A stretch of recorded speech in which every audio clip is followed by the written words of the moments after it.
என் நெஞ்சில் குடியிருக்கும்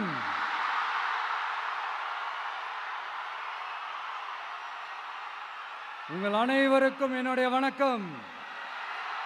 வணக்கம் வணக்கம் வணக்கம் வணக்கம்.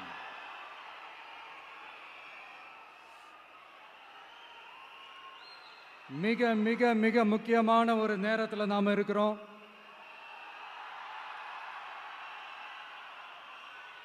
திமுக ஆட்சியை வீட்டுக்கு அனுப்ப போற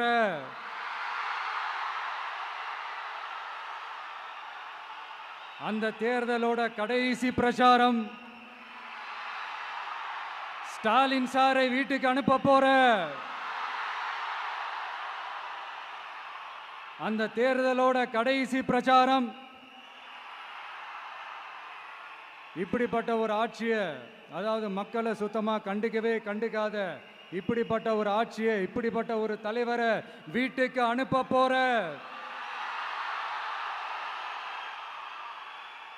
அந்த தேர்தலோட கடைசி பிரச்சாரம்.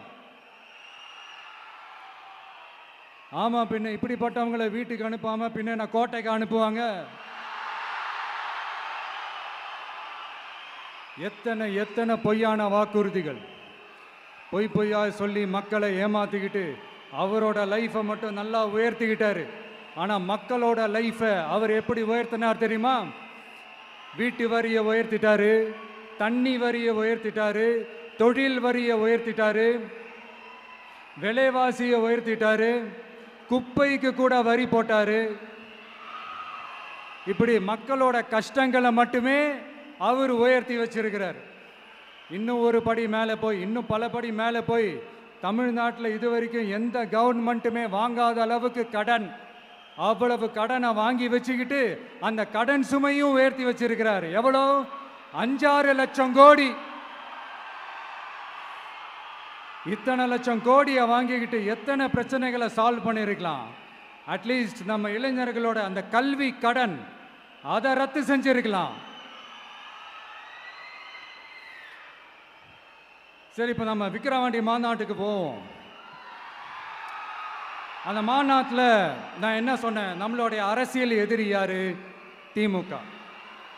நம்மளுடைய கொள்கை எதிரி யாரு? பாஜக. அன்னையிலேருந்து இன்னை வரைக்கும் அந்த ஸ்டாண்டில் ஏதாவது மாறணுமா? இல்லையே. இந்து முஸ்லீம் கிறிஸ்தவர்கள் எல்லாம் அவங்கவுங்க வழிபாட்டு முறையிலையும் வாழ்க்கை முறையிலையும் மட்டும்தான். ஆனால் தமிழ்நாடுன்னு வந்துட்டா, ஒற்றுமையை காட்டணும்னு வந்துட்டா, நம்ம கிட்ட யாரும் வாலாட்டவே முடியாது, நம்மளோட நல்லிணக்கத்தை யாரும் நாசம் பண்ணவே முடியாது.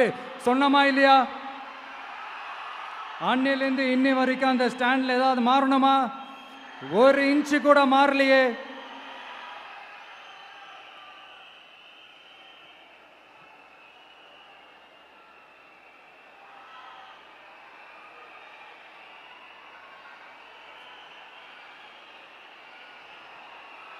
ஒரு இன்ச்சு கூட மாறலையே. மதச்சார்பற்ற சமூக நீதி கொள்கை தானே நம்மளுடைய கொள்கை. அதுலேருந்து மாறவே போறதில்லை. 100% நீங்க உங்க விஜயை இந்த விஷயத்துல நீங்க நம்பலாம். இந்து முஸ்லிம் கிறிஸ்தவர்களுக்கான ஆளா தான் இந்த விஜய் எப்பவுமே இருப்பான். எம்மதமும் நம் மதம் அப்படின்ற அந்த ஒரிஜினல் முகம் தான் இந்த விஜயினுடைய முகம்.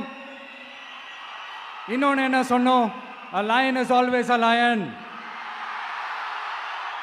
சிங்கம் தனியா வந்தாலும் தண்ணி காட்டிடும். இது சும்மா மொரட்டு கான்ஃபரன்ஸ்லாம் சொல்லல. உலகம் பூரா கடவுள் நமக்கு கொடுத்திருக்கிற கோடிக்கணக்கான நம்மளுடைய வகையறாக்கள் நம்மளோட இருக்கிற அந்த கான்ஃபரன்ஸ்ல நான் சொன்னேன்.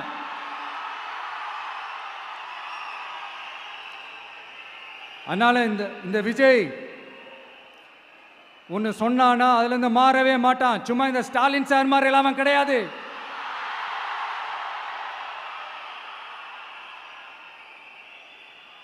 இந்த சிறுபான்மை சகோதரர்களுடைய ஓட்டு வாங்கிறதுக்காக ஒரு பக்கம் கோடியா செலவு பண்ணி தமிழ்நாட்டு காங்கிரஸை தூக்கி பைக்குள்ள போட்டுக்க வேண்டியது, இன்னொரு பக்கம் கட்சியை காப்பாற்றிக்கணுங்கிறதுக்காக பாஜகவோட மறைமுக கூட்டணியில் இருக்க வேண்டியது, ஒரு பக்கம் கதர் வேஷம் போட வேண்டியது, இன்னொரு பக்கம் காவி வேஷம் போட வேண்டியது.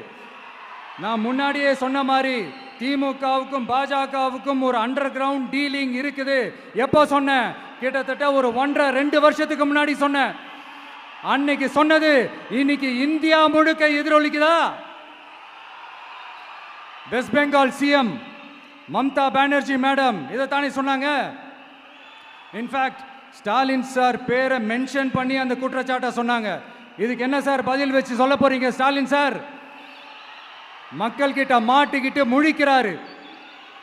இந்த தேர்தலில் திமுக தோக்க போறது உறுதி.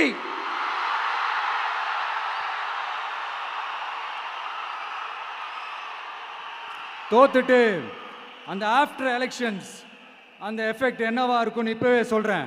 கட்சியை காப்பாத்திக்கணும்ல, ஏகப்பட்ட கேஸ்லாம் இருக்குதுல்ல, லஞ்ச கேஸு, ஊழல் கேஸு, திருட்டு கேஸு, அவங்க குடும்பத்து மேலே, மினிஸ்டர்ஸ் மேலே எல்லாத்தையும் காப்பாற்றிக்கணும்ல.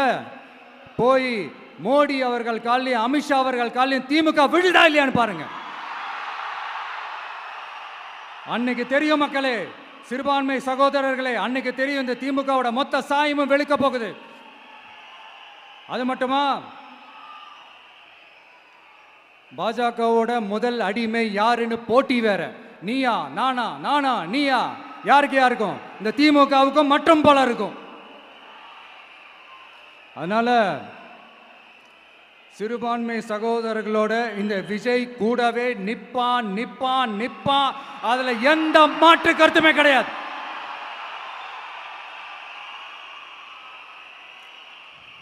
இப்ப ரீசெண்டா நிறைய காமெடியெல்லாம் நடக்குதுல்ல. ஸ்டாலின் சாரும் இந்த மற்றும் பலரும் ஒன்றா சேர்ந்துக்கிட்டு இந்த கருத்து கணிப்புன்ற பேரில் நிறைய அந்த கடுப்பில் விட்ட கணிப்பெல்லாம் விட்டுக்கிட்டு இருக்காங்க. அதில் திமுக 300 சீட்டு ஜெயிக்குமா, மற்றும் பலர் 700 சீட்டு ஜெயிக்குமா? யோ, எங்கேயா இருக்கு இத்தனை சீட்டு? குர்ட்டா மேட்டுக்கு சும்மா அடிச்சு விடுறது. ஒரு தில்லமுள்ளுக்கு ஒரு அளவே இல்லை. 40 வயசுக்குள்ள இருக்கிறவங்க மட்டும்தான் விஜய்க்கு ஓட்டு போடுவாங்களாம். 50 வயசுக்குள்ள இருக்கிறவங்க மட்டும்தான் இந்த விஜய்க்கு போனா போதுன்னு ஓட்டு போடுவாங்களாம். இந்த 40 வயசுக்குள்ள இருக்கிறாங்களா இந்த ஓட்டர்ஸ், அவங்களாம் ரொம்ப கம்மியா. ஆனால் இந்த 50லேருந்து 80 வயசு வரைக்கும் இருக்கிறாங்களே அந்த ஓட்டர்ஸ் ரொம்ப ஜாஸ்தியா. ஆனால் அவங்க யாரும் விஜய்க்கு ஓட்டு போட மாட்டாங்களாம். இப்படி பில்டப் மேலே பில்டப் ஓங்கி மண்டையில நறுக்குன்னு குத்துற மாதிரி நம்ம எலெக்ஷன் கமிஷன் ஒரு டீட்டெயில்டு ரிப்போர்ட் ஒன்று வெளியிட்டிருக்கிறாங்க. அதில் 40 வயசுக்குள்ள இருக்கிற அந்த ஓட்டர்ஸ் 2,37,00,000 சொச்சமா.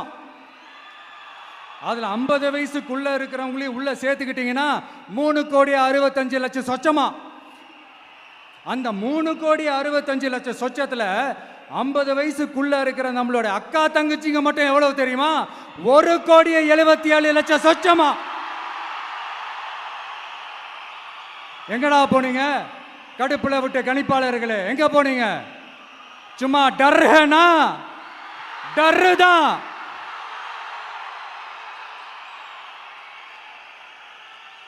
இந்த கடுப்புல விட்ட கணிப்பாளர்களுக்கு ஒரே ஒரு கேள்வி.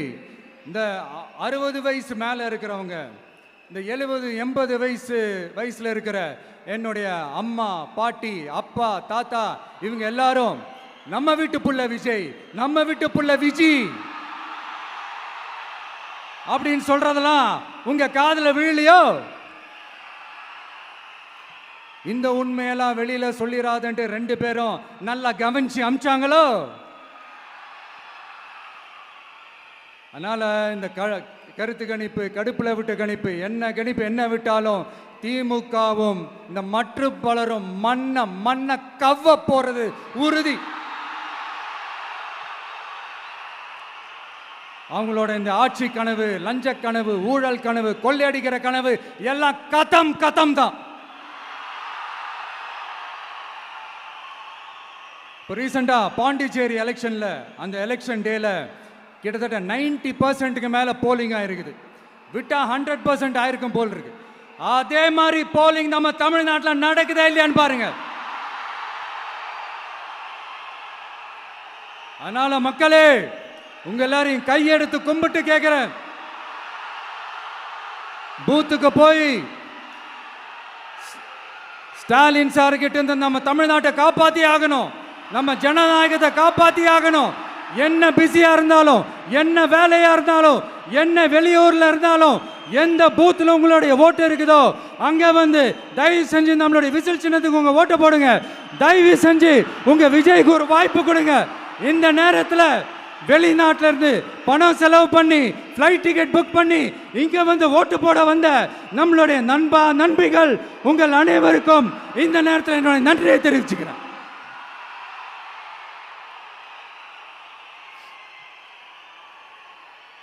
அடுத்து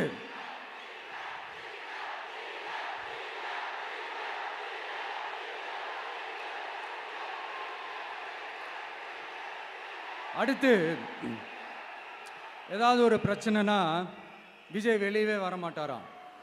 இது யார் சொல்றா? இந்த மற்றும் பலர் கட்சியில் ஒருத்தர் இருக்கிறார்ல, 10 தடவை தோத்து போனாரு, இன்னமும் திருந்தாத ஒருத்தர். அவரு சொல்றாரு, ஐயா அனுபவசாலி அவர்களே, உங்ககிட்ட ஒரே ஒரு கேள்வி ஒன்று கேட்குறேன். இந்த சேலத்துக்கு பக்கத்தில் இருக்கிற அந்த தொகுதியில் மட்டுமே போய் பதுங்கிக்காம தமிழ்நாட்டில் வேற ஏதாவது ஒரு தொகுதியில் நின்று உங்களால் ஜெயிச்சு காட்ட முடியுமா? சாரி முதல்ல நிற்க முடியுமா? முதல்ல அதை செஞ்சுட்டு அப்புறமா இந்த விஜயை பற்றி பேசுங்க பாஸ். சும்மா நசன்னு சொந்த தொகுதியிலேயே தோத்துருவோம்னு பயந்து தான் நம்மளுடைய சின்னத்தையே திருடினவர் தானே. அதனால தான் நம்மளோட மன்றத்தில் பல வருஷமாக பயணிச்ச ஒரு சுயேட்சை வேட்பாளரோட சின்னத்தை நம்மளோட தான் அரவணைச்சி ஆதரிக்கிறோம். அதனால எடப்பாடி தொகுதி மக்களே, அந்த சுயேட்சை வேட்பாளரோட சின்னத்தில் அந்த டிவி சின்னம், அந்த டிவி சின்னத்தில் நீங்க ஓட்டு போடுறது நம்ம விசில் சின்னத்துக்கு நீங்க ஓட்டு போடுற மாதிரி. அதனால எடப்பாடி தொகுதி மக்களே, தயவு செஞ்சு அதை மறந்துடாதீங்க. இந்த திமுகவுக்கும் மற்றும் பலருக்கும் ஒரு காமன் ஓனர் ஒருத்தர் இருக்கிறார்ல, யாரு? பாஜக. அதில் ஒரு பாஜக மந்திரி ஒருத்தர் சொல்றாரு, விஜய் என்னப்பா விஜய் நடிங்க, விஜய் நடிங்க, விஜய் நடிங்க, விஜய் நடிங்க. ஆமா நான் நடிகன் தான், இப்போ யாரும் இல்லைன்னா என்னமோ இவர் என்னமோ புதுசா கண்டுபிடிச்ச மாதிரி. ஆனா நான் அரசியலுக்கு வந்துட்டு நடிக்கல, அரசியல் நான் நடிக்கல. ஆனா நீங்க என்ன பண்றீங்க? அரசியல்ல இருந்துகிட்டே நாடகம் மேல நாடகம் போடுறீங்களே, அப்ப உங்க எல்லாரையும் நாடக நடிகர்கள்னு சொல்லாமா? ஒன்றிய அரசோட பவரை கையில் வச்சுக்கிட்டு திமுகவோட ஒரு நாடகம், மற்றும் பலரோட ஒரு நாடகம், அப்ப உங்க எல்லாரையும் ஒரு டேஞ்சரான நாடக கம்பெனின்னு சொல்லாமா? இந்த பாஜகவோட சரண்டராகி இருக்கிறதோட மட்டும் இல்லாம இந்த ஊழல்லையே ஊறி போய் இருக்கிற இந்த 2 பேரும் நமக்கு வேணாமுங்க.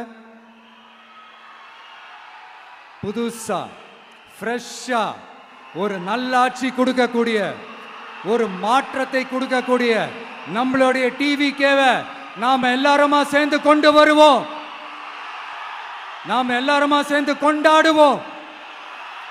இது ஒரு மாற்றத்திற்கான ஒரு தேர்தல். சும்மா மாத்தி ஓட்டு போட்டுக்கிறதுக்கு பேர் மாற்றம் கிடையாது.